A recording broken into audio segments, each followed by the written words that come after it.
The Apple iPhone 17 Pro Max pushes the iconic iPhone in bold new directions and colors. It's recognizable but different in ways that make it eye-catching. The performance is stellar and the cameras set a new high watermark for smartphone photography. For people who demand more from their smartphone, there may be no better choice. If you are looking different in your iPhone shopping journey, the iPhone 17 Pro Max has you covered. It's not just that fetching cosmic orange, the unexpected hue heat of Apple's eye-dropping event. Apple's iPhone 17 Pro Max features a fresh design with new materials and a broad and bold product spanning camera plateau that adds a distinctive flair to what had become a somewhat tired design. Inside, the changes are no less significant, from the powerful A19 Pro chip to the new vapor chamber supported heat management system, which enable enough performance to support every peak and valley of your experience. If you are fixated on cameras, the iPhone 17 Pro Max will not disappoint. There are now finally three 48-megapixel lenses that support a wide range of shooting styles. Perhaps the most notable of the three is the new 48-megapixel 4x optical zoom lens that also offers access to a sensor crop 8x zoom, which, thanks to selecting the center pixels from the larger sensor and an upgraded image pipeline, delivers some truly eye-popping photos. This is also an upgrade that makes a canny swap of titanium for aluminum a seeming downgrade, but one with some significant benefits, like the ability to apply that amazing new anodized orange finish and the ability to better distribute and dissipate heat. Finally, there's the price. It's the one thing you hope doesn't get an upgrade. And I am happy to report that Apple somehow held the line here. The iPhone 17 Pro Max still starts at $1,199 US. It's never been a cheap smartphone, but then this one is for the pros, and I think they will be very happy. I know I am. As for why you might buy the iPhone 17 Pro Max over the iPhone 17 Pro, that comes down to screen size, battery life potential, and the option to get up to 2TB of storage. Otherwise, these iPhones are identical. The iPhone 17 Pro Max was announced at Apple's eye-dropping event on September 9. Pre-orders began on September 12, and the phone arrives in stores and starts shipping on September 19. The iPhone 17 Pro starts at $1,199 for the model with 256GB of storage, with that price rising to $1,399 for 512GB of storage, $1,599 for 1TB storage, and $1,999 for 2TB of storage. The later configuration represents the largest storage capacity of any iPhone ever. Apple is likely getting undue credit for not raising the price of the base model iPhone 17 Pro Max. Component prices and supply chain issues relating to the geopolitical stage are surely putting pressure on the company. Somehow, too, Apple has held the line, and the base iPhone 17 Pro Max still starts at $1,199 for 256GB model. The only difference in pricing comes into play when you stretch to the phone's new upper tier of 2TB, which is only available with the Pro Max model. That sends the price up to almost $2,000.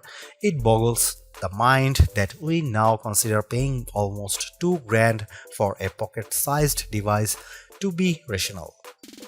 On the other hand, this is a true pro-level smartphone that, based on my tastes, is probably ready for pro photography and videography tasks, and when you put it like that, it might seem like a bargain. I saw enough leaks in the run-up to the iPhone 17 line launch to have a pretty good idea of what was coming, and to be honest, I was preparing to hate the iPhone 17 Pro Max redesign and colors. Yet, here I am now, quite pleased with the giant plateau, and yes, loving cosmic orange. In many ways, the iPhone 17 Pro Max is still undoubtedly part of long lineage of iPhones before it. There are, though, just enough new touches here to add up to what I am comfortable calling a redesign. Starting with the back, there's the now nearly full-width plateau that's both a bold design touch but also a practical measure, in that underneath there's now more space for upgraded components like refreshed tetraprism that supports a new, longer telephoto lens. Most previous iPhone bags featured just one material, usually metal or glass. The iPhone 17 Pro Max is a spiffy mix of the two, metal and glass, or rather a larger rectangular ceramic shield cutout with the rest a univity chassis literally carved out of aluminum. Instead of a titanium band surrounding a frame, components and the front and back glass, the iPhone 17 Pro Max's back cascades seamlessly to the side and even curves just a bit around the front to meet the Ceramic Shield 2 screen covers, which reportedly will better protect it from scratches. It will has an incredibly unified feel, and because Apple has radically cut down on edges, the phone feels very comfortable to hold. When it comes to dimensions and weight, the iPhone 17 Pro Max is slightly larger and heavier than the iPhone 16 Pro Max, but I challenge anyone to notice the differences, which can be measured in fraction. The iPhone 17 Pro Max is 163mm tall by 78mm long by 8.75mm thick and weighs 233 grams. By contrast, the iPhone 16 Pro Max was 163 by 77.6 by 8.25mm and weighed 227 grams. This year there are no new buttons to contend with. Along one edge we have the long power and Siri button, and below it camera control. Opposite them is the action button, and below that a pair of volume buttons.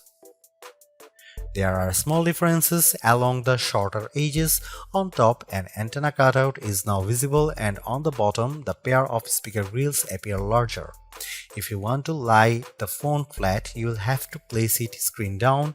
Even though the back plateau is nearly the full width of the phone, the tri-camera array still bumps out even further, and between this and the wide metal bump, this phone lies on its back at a slightly more extreme angle than the iPhone 16 Pro Max.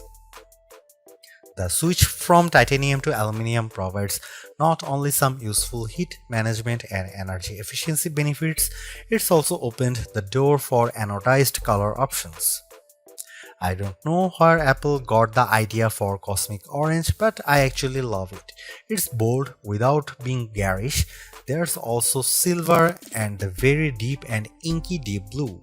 Apple sort of explained its color choices to me and even the loss of black, but I think this is just Apple mixing things up and possibly giving a nod to all the pro level folks who buy this phone for creative pursuits. Orange is a color that will get you noticed. iOS 26's liquid glass interface might lead you to assume there has been some radical display overhaul, so much glow, shiny and artificial transparency. However, that would be mostly wrong. The platform update does change the look, but it's all still working with the same materials. The iPhone 17 Pro Max's expansive 6.9-inch Super Retina XDR OLED is largely the same as last year's, featuring a resolution of 2868 by 1320 pixels for a density of 460 ppi. The ProMotion technology still automatically ranges from 1Hz to 120Hz, and it's always on, which means that even when you are in bed, you can make out the time and have glanceable notifications. It's not though exactly the same screen. This display now ranges up to 3000 nits, that's 1000 more than the last model. In my side-by-side tests, the iPhone 17 Pro Max is more visible in direct sunlight. This effect is assisted by a new reflective coating, meaning the light bouncing off the screen is also less noticeable. There's a nice and not necessarily insignificant upgrades.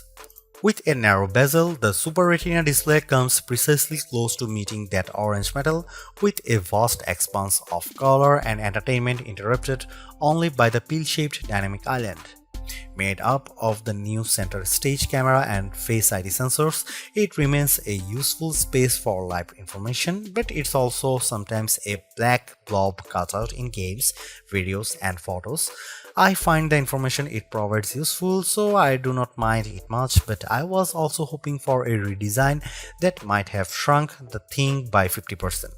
This is a minor quibble, and I'm sure that, like me, you probably won't notice or be bothered by it very much. Apple's redesigned plateau is not just an aesthetic choice, it's a practical one. Underneath that now larger raised platform is a lot of technology, including a new tetraprism to support Apple's longest and highest resolution telephoto lens ever. It's simply one highlight of a stellar iPhone 17 Pro Max camera system. There are a total of 4 cameras, with Apple calling the rear trio fusion cameras. The main camera is 48 megapixel, ultra-wide is also 48 megapixel, and telephoto also 48 megapixel with 4x optical, and the selfie camera is 18 megapixel. Those specs only tell half the story. In general, you are not shooting at the full frame 48 megapixel resolution, or rather, you might be using all 48 million pixels to produce a high quality 24 megapixel or even 12 megapixel to produce an 8x optical quality sensor crop. The ultrawide will by default shoot 12 megapixel macro photos. In virtually every instance, this is a case where less is more.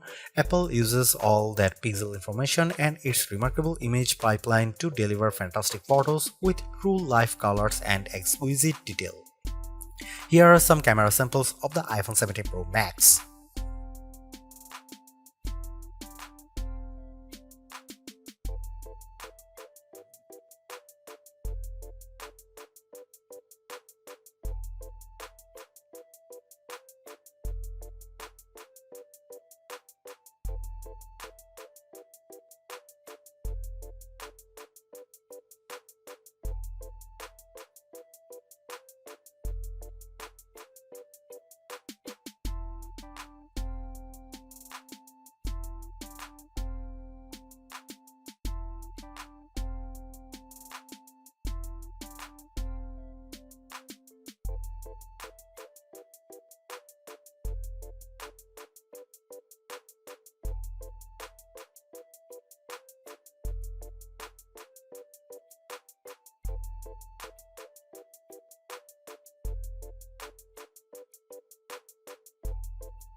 Few things contributes to the new look and feel of the iPhone 17 lineup as much as iOS 26. Liquid glass adds a translucent sheen to almost every aspect of the platform, and mostly it's gorgeous. Apple has done an excellent job of programming pixels to look like glass. Sometimes though, the transparency is overdone and I struggle to make out some interface elements. Think of it this way: when you can see through one element to view another, it can occasionally increase the overall clutter and make some things visually confusing. For example, when you swipe down on the screen to access global search, the search box still faintly shows what's behind it, which makes what's on top of it, what you are typing, a little harder to read. It's small issues that Apple could easily address in the next iOS update. In some cases too, like the new first-party app icons, control center, and dock, iOS 26 is a welcome update that gives everything a little polish without throwing out the most recognizable elements. Apple Intelligence gets a few updates, like live translation and the ability for images captured through visual intelligence to be transformed into calendar entries. I played a bit with Genmoji and Image Playground to experience those upgrades, but they are mostly minor and I still await the fully featured Siri that Apple has promised. The iPhone 17 Pro and iPhone 17 Pro Max might represent the most radical redesign of the iPhone in terms of internal components, we have seen in quite some time. In a way, Apple's external changes are directly connected to those updates. Let's start though with the A19 Pro chip, which is now supported by 12 GB of RAM. It's a formidable combo, and in our benchmark, it raised the bar for single and multi-core Geekbench scores while also boosting things like frame rates in games. The A19 features a 6-core CPU and GPUs.